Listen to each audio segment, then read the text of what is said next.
Cooker में बनने से पहले पढ़ लेती। लक्की लाडो। रात के 12 बजे हो रहे थे। उसका फ़ोन आया। हेलो, किसी ने फुसफुसाहट भरे लफ्ज़ों में कहा। हाँ बोलो, उसने भी हौले से कहा। सब तैयारी हो गई क्या? सुबह 4 बजे की बस है। मैंने अपने कपड़ों का बैग तो पैक कर लिया है, पैसे और गहने लेने हैं। अपने सब डॉक्यूमेंट्स भी ले लेना।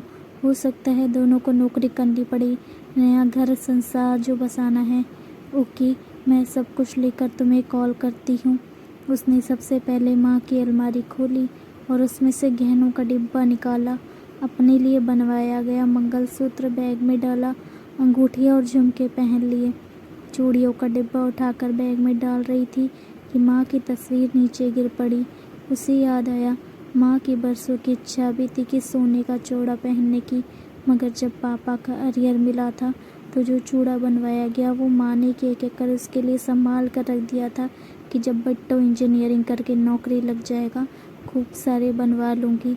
अभी तो मेरी शादी के लिए रख लेती हूँ। मेरी लाडो कितनी सुंदर लगेगी। उसने तस्वीर वापस अलमारी में रखी और चूड़ा बैग में रख लिया। अब बारी थी नकदी की। घर में 75,000 पड़े थे। पापा कल ही बैंक से एजुकेशन लोन लेकर आए थे। बिट्टू का आईआईटी का दूसरा साल चल रहा था। घर के रुपए पैसे का हिसाब और चाबी इसी के पास रहती थी। पापा हमेशा कहते हैं जब ये पैदा हुई उससे पहले मैं स्टेशन पर कूली का काम करता था। जैसे ये पैदा हुई मेरी सरकारी नौकरी लग गई। यही मेरे भाग्य की देवी है, मेरी लाडो बेटी। उसने अपने सभी डॉक्यूमेंट्स बैग में रख लिए। अब उसे चेक करना था कि घर में जाग तो नहीं रहे हैं, सब सो तो रहे हैं ना। सबसे पहले उसने बिट्टू के कमरे के दरवाजे से अंदर झांका। बिट्टू अभी तक पढ़ रहा था। उसकी खाने की थाली वैसी ही ढकी पड़ी थी जैसी वो रख कर आई थी। अगले कमरे में झांका। माँ गहरी नींद में सोई थी दवा लेकर। माँ हमेशा कहती है इस दवा में कोई गड़बड़ है जो नींद बहुत आती है। ये मुझे शुगर भी बुरी बीमारी है, लगभग ख़त्म ही नहीं होती। दरवाजे की झिर्री में से पापा दिखाई दे रहे थे। वो अपनी वर्किंग टेबल पर बैठे व्यापारियों का बही खाता तैयार कर रहे थे। अभी कुछ दिन पहले ही उन्होंने ये नया काम ढूंढा था। पापा कहते हैं कॉमर्स पढ़ा हूँ, बही खाते भूनने लगा था। चलो उससे भूलूंगा भी नहीं और एक्स्ट्रा इनकम भी हो जाएगी। सब अपने काम में व्यस्त थे।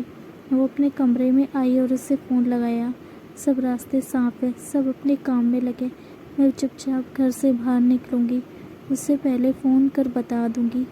अच्छा, तुमने गहने और पैसे ले लिए हैं ना? हाँ ले लिए। तुम बराबर गहनों और पैसों का क्यों पूछ रहे हो? मैंने कहा ना ले लिए। अरे बाबू, वो इसलिए कि नया घर संसार बनाना है ना। नई जगह जाते ही काम थोड़ी मिल जाएगा। तो हमें घर के रूटीन कामों के लिए पैसा तो चाहिए ही। मेरा मोबाइल भी पुराना है, मुझे नया मोबाइल भी लेना है। और फिर मैं कोई ना कोई नौकरी पकड़ लूँगा जिससे हम आराम से ज़िंदगी गुजारेंगे।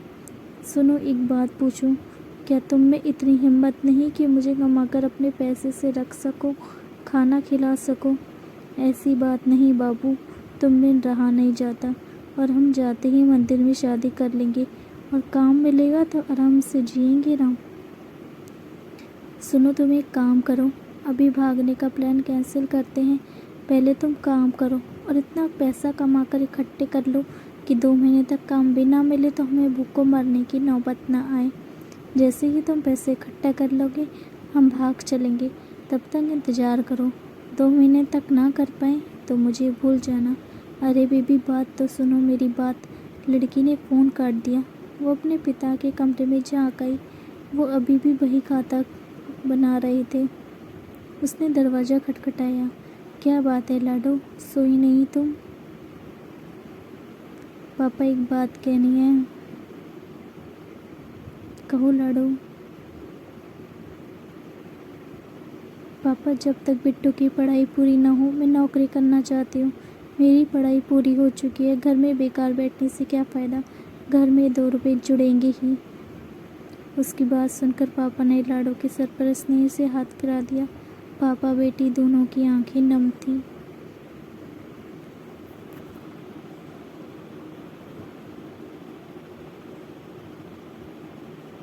दोस्तों, अगर आपको ये कहानी अच्छी लगी तो प्लीज़ मेरे चैनल को लाइक और सब्सक्राइब कीजिएगा ताकि इसी तरह की और कहानियाँ मिलती रहें।